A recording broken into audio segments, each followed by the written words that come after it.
The next person that we're going to bring up is big into property, big into creating massive results through property. Who's interested in hearing about how they can get great results from property?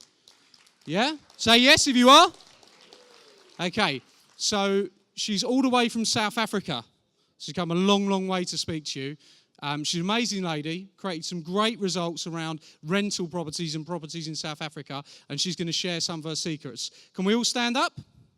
Let's all stand up. Shake it out a bit. Yeah, shake it out a bit. Okay, and give a massive round of applause and big welcome to Lizelle. Hi. I would like to thank JT and Al Pacino for having the opportunity to share the stage with them today, and also for all of you who have traveled around the globe to be here, and also for my fellow South Africans.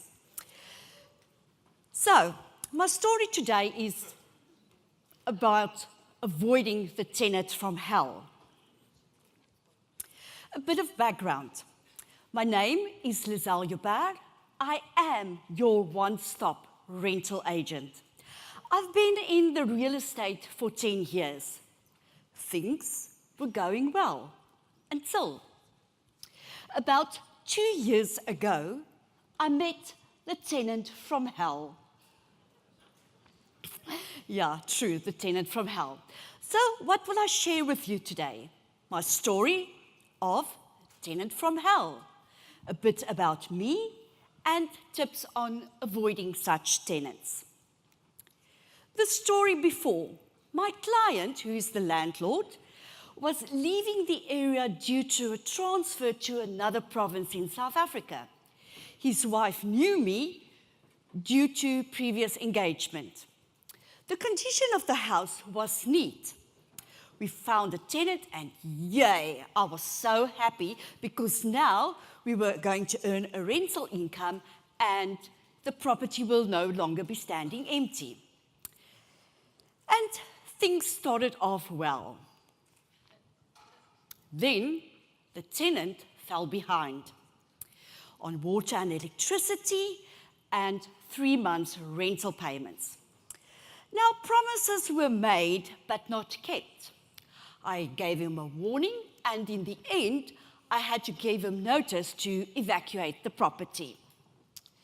The property had now to be advertised again, and I had to point out to prospective tenants that certain repairs and improvements would be done.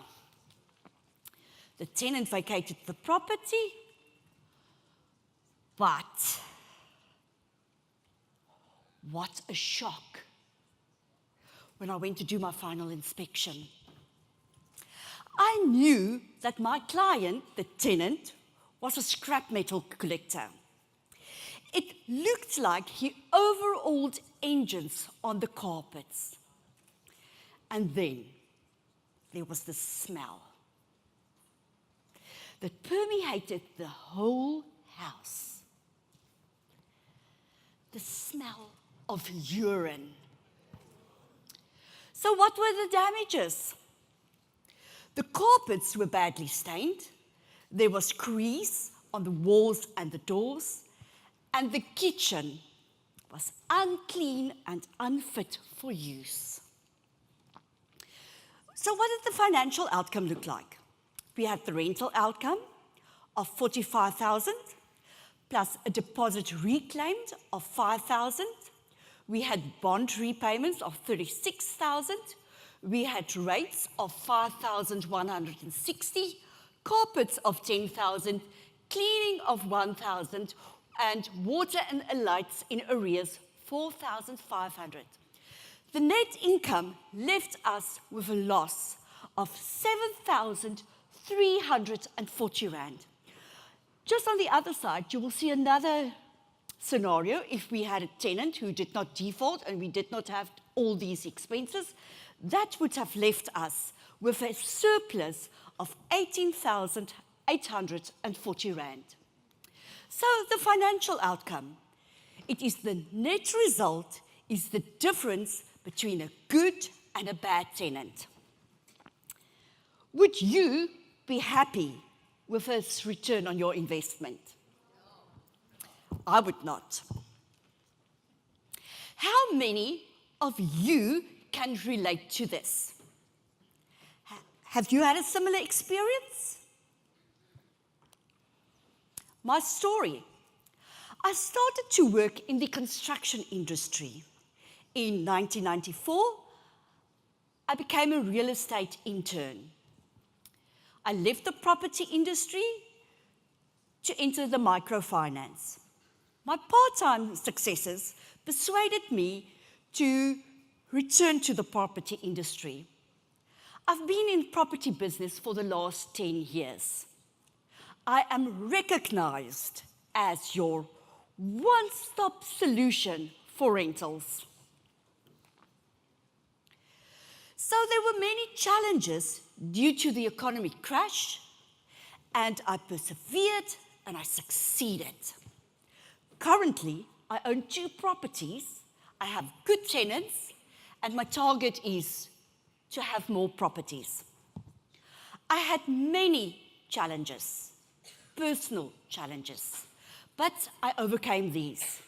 I'm currently busy writing a book on my personal journey and my property experience. Then there was this armed robbery experience. In May 2016, there was just traumatic robbery during a show day. I was held up, I was tied up, my car was stolen, my handbag was stolen, and my cell phone was stolen. I got injured in the process to free myself. I went for counseling, but I decided to choose not to allow this to hold me back.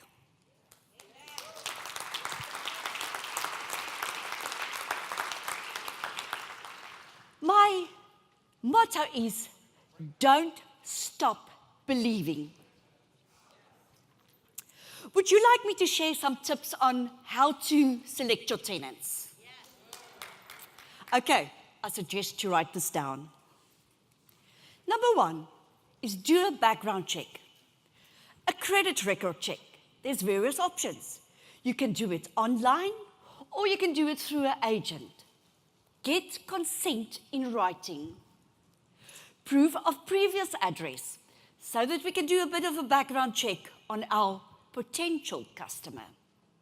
References from the landlord and or the agent. Proof of 3 months' income that can be checked alongside his salary advice.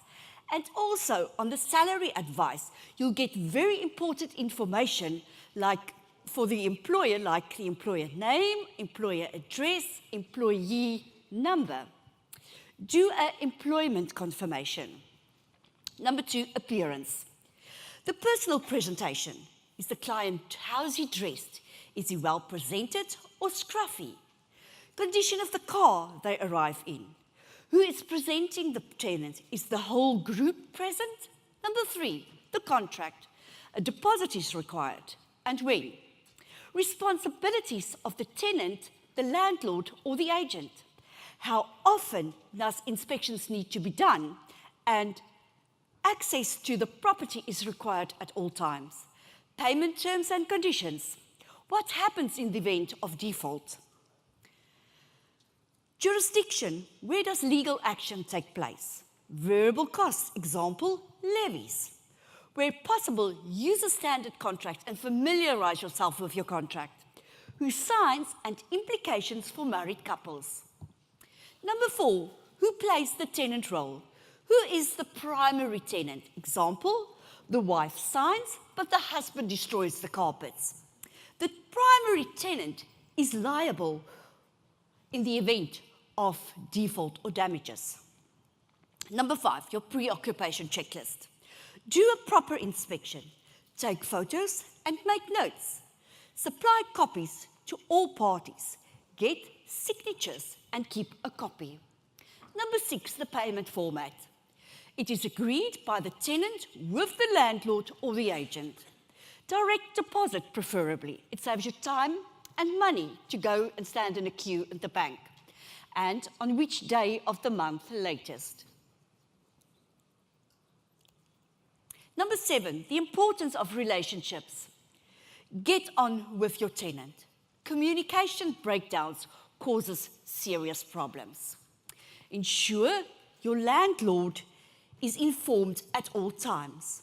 Ensure that the correct procedure is followed in the event of a default. Important communication must be in writing. In summary, I have described the tenant from hell. I have shared my tips on avoiding them. Number 1, know the tenant, his background, his appearances, and references. Protect yourself legally. Get a deposit. Communicate and get along. Important communication in writing. A pre-occupation checklist. Ensure you get paid on time. And regular inspections. In conclusion, I would like to thank you for your time. I trust you got something of value from my story about avoiding the tenant from hell. And I look forward in engaging with you afterwards. And then I leave you with this. If you can dream it and believe, you can be successful. Thank you.